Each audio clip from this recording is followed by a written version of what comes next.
Hello students, up to our last video of integration we have discussed about basic parts of the integration, and it's a integration, the geometrical representation, and then we have seen integration by substitution. Then after that we have made another video जिसमें हम लोगों ने discuss किया था कि trigonometrical identities को use करके integration को किस तरीके से सॉल्व किया जाता है. आफ्टर दैट हमने डिस्कस किया था कि इंटीग्रेशन बाय फ्रैक्शन किस तरीके से सॉल्व किया जा सकता है. तो बाय पार्ट्स हमारा नेक्स्ट वीडियो होता है इसके अंदर, और इस टॉपिक के बाद हमारा इंटीग्रेशन का जो हमारा इंडेफिनिट इंटीग्रल है उसका पार्ट फिनिश हो जाता है. तो देखो अभी तक हम लोगों ने जो भी टॉपिक डिस्कस किए हैं वो एक दूसरे से इंटर रिलेटेड है. सब्सटीट्यूशन हर जगह वैलिड है, आपको कोई भी वैल्यू सब्सटीट्यूट करके नया वैल्यू जनरेट करना आप कर सकते हो. तो अब next topic is integration by parts, इसके बारे में हम डिस्कस करते हैं. तो इंटीग्रेशन बाय पार्ट का मतलब है, मान लीजिए आपके पास दो फंक्शन है u और v, और आपसे बोला जाता है इंटीग्रेशन करना है आपको इन दोनों फंक्शन का. तो आप किस तरीके से करेंगे? ठीक है, जैसे अब आप इंटीग्रेशन में ऑलरेडी बात कर चुका हूं कि इंटीग्रेशन जो होता है it is just inverse of differentiation. तो हमको मालूम होता है कि अगर मेरे पास दो फंक्शन है उनका डिफरेंशिएशन अगर करना होता है, जैसे d over D x of u and v. मान लो u और v दो फंक्शन ऐसे हैं जो कि x का फंक्शन है, उनका डिफरेंशिएशन करना है. तो हमको मालूम होता है कि first function differentiation of second function plus second function differentiation of first function, यही फॉर्मूला होता है. अगर आप बोथ साइड का इंटीग्रल कर देते हो तो देखो आपको क्या मिलता है, u v will become integration of u dv over dx plus integration of v du over dx, यही मिलता है. अगर आप u of dv over dx की वैल्यू कैलकुलेट करें, ओके, ये मिलेगा आपको u v minus times of integral v du over dx.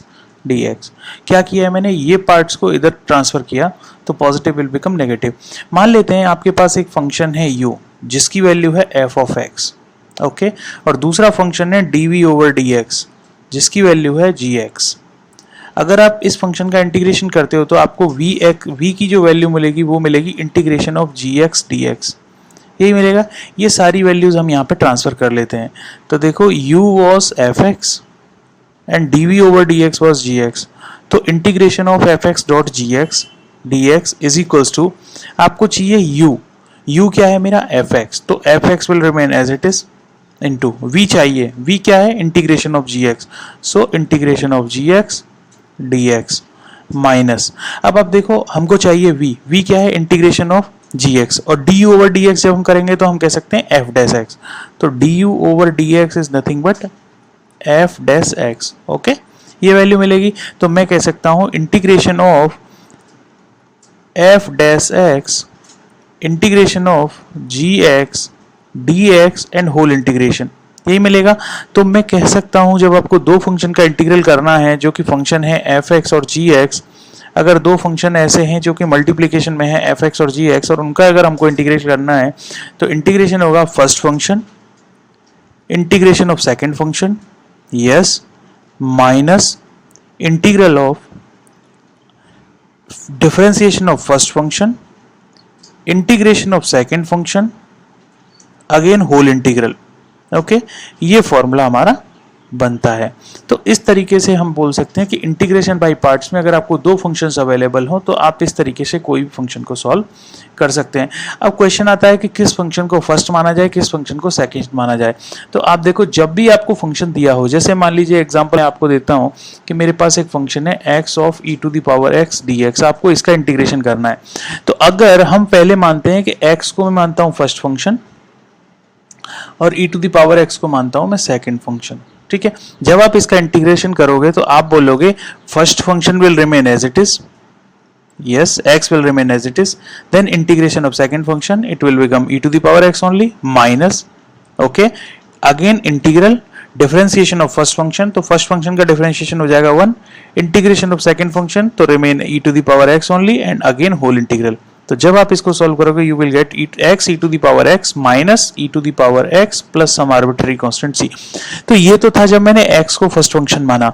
अब एक काम करते हैं, हम e to the power x को फर्स्ट फंक्शन मानते हैं. तो e to the power x अब मेरा फर्स्ट फंक्शन है और x मेरा सेकंड फंक्शन है. तो आप देखो जब इसको सॉल्व करोगे तो आपको क्या मिलेगा, first function as it is e to the power x will remain as it is into integration of second function, x का इंटीग्रेशन हो जाएगा x square by 2 minus integration differentiation of first function, तो फर्स्ट फंक्शन का differentiation e to the power x ही रहेगा, into integration of second function means x² by 2 dx। अब देखो अगेन इंटीग्रेशन आपका खत्म नहीं हुआ, तो इस केस में क्या होता है, कभी भी हम याद रखेंगे कि हम ऐसा फंक्शन जो कि कुछ समय बाद टर्मिनेट हो सके बिकॉज ऑफ द डिफरेंशिएशन करने के बाद वो टर्मिनेट हो सके, मींस उसकी वैल्यू 1 की तरफ टेंड कर सके, ऐसे ही फंक्शन को आप फर्स्ट फंक्शन मानेंगे। तो ये वाला जो हमारा इंटीग्रेशन बाई पार्ट्स है, ये इस चीज के लिए जरूर वैलिड होता है कि आपको उसी फंक्शन को फर्स्ट मानना है जो कि डिफरेंशिएशन के बाद टर्मिनेट हो सके। जैसे एग्जांपल के लिए मेरे पास एक एग्जांपल है x cos x dx। अगर आप इसको इंटीग्रेट करते हो, तो अगर x को आप फर्स्ट फंक्शन मानते हो तो देखो किस तरीके से प्रोसेस करना होगा। First function as it is, integration of second function तो sin x हो जाएगा, yes, minus integration of differentiation of first function तो x का डिफरेंशिएशन हो जाएगा 1 and integration of second function sin x dx। देखो अभी टर्मिनेशन नहीं हुआ है, लेकिन कोई बात नहीं, x डॉट sin x रहेगा। अब आप sin x का इंटीग्रेशन अगर आप करोगे तो माइनस कॉस आएगा, तो plus cos x plus some arbitrary constant c। तो ये टर्मिनेट हो पाया क्योंकि आपने x को फर्स्ट फंक्शन माना था। कभी भी आपको फंक्शन में जैसे square root of x something fx दिया हो, तो स्क्वायर रूट ऑफ x को आप कभी भी फर्स्ट फंक्शन नहीं मानेंगे, क्योंकि स्क्वायर रूट ऑफ x एक ऐसा फंक्शन है जो कि डिफरेंशिएशन के बाद टर्मिनेट नहीं होता है। तो ये चीज़ें आप हमेशा याद रखेंगे।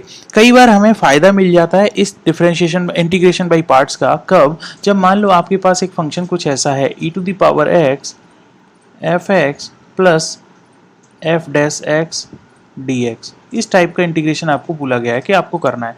तो आप क्या करो, सबसे पहले इसमें इंटीग्रेशन में e to the power x को मल्टीप्लाई कर लो, तो e to the power x f(x) dx plus e to the power x f(x) dx। तो ऐसे केस में जब आपको कोई फंक्शन ऐसा हो जो कि दो पार्ट्स में अवेलेबल है, एक function e to the power x है, दूसरा function e to the power x f(x) है, तो आप क्या करेंगे, जो f(x) वाला पार्ट है आप इसको प्रोसेस नहीं करोगे, इसको एज इट इज रखोगे। क्योंकि क्या होता है, ये फंक्शन बहुत ही नॉर्मलाइज फॉर्म में आ जाता है। कैसे, जब आप इस फंक्शन को सॉल्व करोगे फर्स्ट पार्ट को, तो फर्स्ट पार्ट में मान लीजिए e to the power x आपका सेकंड फंक्शन है और f(x) आपका फर्स्ट फंक्शन है। देखो मैंने फर्स्ट क्यों माना है, क्योंकि फर्स्ट फंक्शन का होता है डिफरेंशिएशन, ये फर्स्ट फंक्शन मानो, फर्स्ट फंक्शन का होता है डिफरेंशिएशन, तो फर्स्ट फंक्शन का डिफरेंशिएशन होगा, तो देखो यहाँ पे डिफरेंशिएशन पार्ट हमें दिख रहा है। तो हम फंक्शन को कैसे प्रोसेस करते हैं, first function as it is, integration of second function तो e to the power x रहेगा, minus integration differentiation of first function तो f(x), integration of second function e to the power x dx। अब जो आपका parts बचा हुआ था उसको एज इट इज रखो आप, e to the power x f(x) dx। तो देखो ये दोनों कैंसिल हो जाएंगे क्योंकि ये प्लस और माइनस में है, तो डायरेक्टली आपका जो आंसर आएगा e to the power x f(x) plus some arbitrary constant c आएगा। तो ये चीजें आपको हमेशा याद रखनी पड़ेंगी कि इस टाइप से अगर कोई फंक्शन दिया हो तो आप किस तरीके से सॉल्व कर सकते हैं। तो ये है आपका इंटीग्रेशन बाई पार्ट्स। सो इसको यूज करके आप एक्सरसाइज नंबर 7.34 जो भी हमारा पार्ट 2 NCERT बुक क्लास 12 का एक्सरसाइजेस हैं आप सॉल्व कर सकते हो।